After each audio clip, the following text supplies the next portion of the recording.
السلام علیکم ورحمۃ اللہ وبرکاتہ۔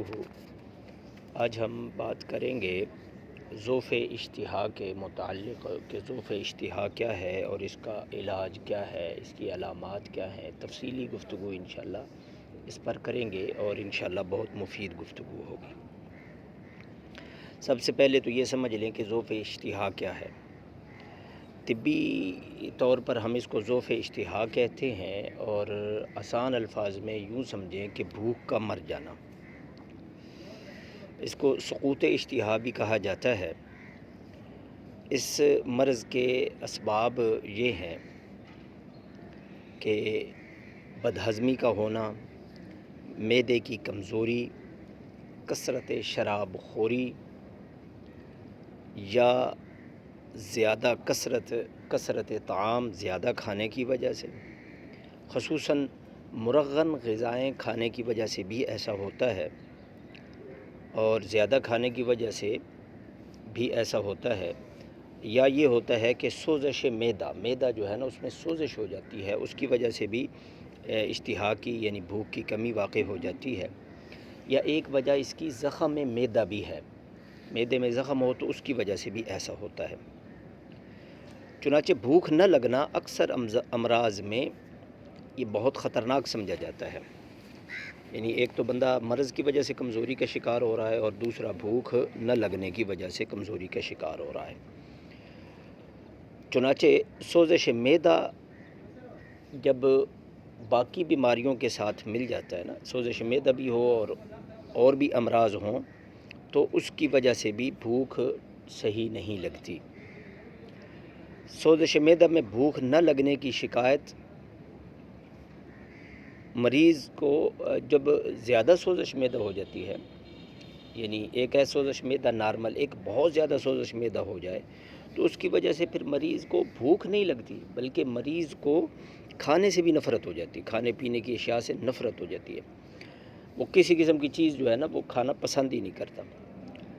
سوزش کے مریضوں کی ذرا سی غذا کھا لینے سے بھوک جاتی رہتی ہے۔ بعض اوقات یہ ہوتا ہے کہ سوزش اس حد تک پہنچ جاتی ہے کہ بندے کو بھوک تو لگتی ہے، لیکن تھوڑی سی چیز کھانے سے ہی بھوک ختم ہو جاتی ہے۔ اور زخم معدہ جو ہے نا، زخم معدے کا زخم، اس میں اگرچہ بھوک لگتی ہے، لیکن مریض اس ڈر سے کہ میں کچھ کھاؤں گا تو مجھے معدے میں درد شروع ہو جائے گا، اس کی وجہ سے پھر کچھ کھاتا پیتا نہیں ہے اس درد کے ڈر سے۔ اور معدے کے اندر جو اندرونی جھلی ہوتی ہے، اس میں بھی اگر خرابی واقع ہو جائے تو اس کی وجہ سے بھی بھوک نہیں لگتی۔ حکماء سے جب یہ بات کی جاتی ہے کہ ضعف اشتہا ہے، تو سمجھدار حکماء جو ہے نا وہ اس کے علامات کو دیکھ کر پھر اس کا علاج کرتے ہیں کہ اس میں کون سی علامت ہے، کس سبب سے یہ ہوا ہے، اس سبب کو رفع کیا جائے، اور پھر اس کے بعد اس کی علامت کے مطابق اس کو دوا دی جائے۔ کوئی ایک ضعف اشتہا کی ایک دوا نہیں ہوتی، سبب کے مطابق دوا ہوتی ہے۔ اچھا، علاج کے لیے سب سے ضروری چیز، کسی کی چیز کا بھی علاج آپ نے کرنا ہے نا، اس میں سب سے ضروری چیز یہ ہوتی ہے کہ جس وجہ سے وہ مرض لاحق ہوا ہے نا، وہ وجہ ختم کی جائے، پہلے وہ سبب ختم کیا جائے۔ چنانچہ ہم اس کے اندر آپ کو دو چار باتیں عرض کرتا ہوں میں اس معاملے میں۔ اگر معدے کی گرمی کی وجہ سے بھوک ختم ہوئی ہے، معدے کی گرمی کی وجہ سے بھوک ختم ہوئی ہے، تو اس کے اندر آپ جوارش آملہ 7 گرام لے لیں، اور عرق گلاب کے ساتھ یا سکنجبی کے ساتھ اس کو کھلا دیں۔ انشاءاللہ یہ معاملہ 1-2 خوراکوں سے ٹھیک ہو جائے گا۔ اور اگر قبض کی وجہ سے اس کو بھوک کی کمی واقع ہوئی ہے، تو یہ جو مربع حلیلہ ہوتا ہے نا، حلیلہ کا مربع، یہ آپ لے لیں، ایک عدد لے کر نا اس کو دھو کر سوتے وقت اس کو کھلا دیں۔ یا اس کا یہ بھی ہے کہ 1 گلاس دودھ لیں، اور 20 گرام بولیں گڑ، جیسی گڑ جو ہوتا ہے، یہ لے کر یہ اس کو جو ہے وہ کھلا کر اوپر سے دودھ پلا دیں، یا دودھ میں حل کر کے اس کو پلا دیں رات کو سوتے وقت، تو انشاءاللہ صبح اجابت ہو جائے گی۔ اور اگر ضعف اشتہا یعنی سقوط اشتہا یا بھوک کی کمی جو ہے یہ سردی کی وجہ سے ہے، تو اس کی علامت یہ ہوگی کہ بندے کو پیاس بہت زیادہ لگے گی اور کھٹی ڈکاریں آنا شروع ہو جائیں گی۔ تو اس کے لیے یہ ہے کہ جوارش جالینوس جو ہے نا وہ 7 گرام عرق بادیان کے ساتھ، یہ سونف کا جو عرق ہوتا ہے نا اس کے ساتھ دیں۔ اور بعض اوقات یہ ہوتا ہے کہ معدے میں لیسدار رطوبتیں جمع ہو جاتی ہیں جس کی وجہ سے بھوک کی کمی کا عرضہ لاحق ہو جاتا ہے۔ تو اس کی علامت یہ ہوتی ہے کہ بندے کو متلی آتی ہے، قے آتی ہے، متلی ہوتی ہے، قے آتی ہے۔ جب قے آتی ہے تو اس میں سے لیسدار مادہ نکلتا ہے۔ تو اب اس میں یہ ہے، اس کی ایک علامت یہ بھی ہے کہ جب بندہ کوئی بھی چیز گرم ٹھنڈی کوئی بھی چیز کھاتا ہے تو اس کو پیٹ میں گیس محسوس ہوتی ہے۔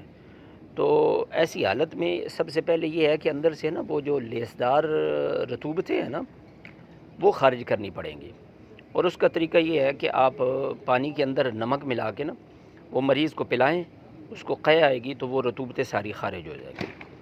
جب رطوبتیں خارج ہو جائیں، آپ کو پتہ چلے 1-2 مرتبہ قے آ گئی ہے، تو اس کے بعد جوارش جالینوس دیں، عرق گلاب کے ساتھ دے دیں، عرق بادیان کے ساتھ دے دیں، تو کوئی مسئلہ نہیں ہے۔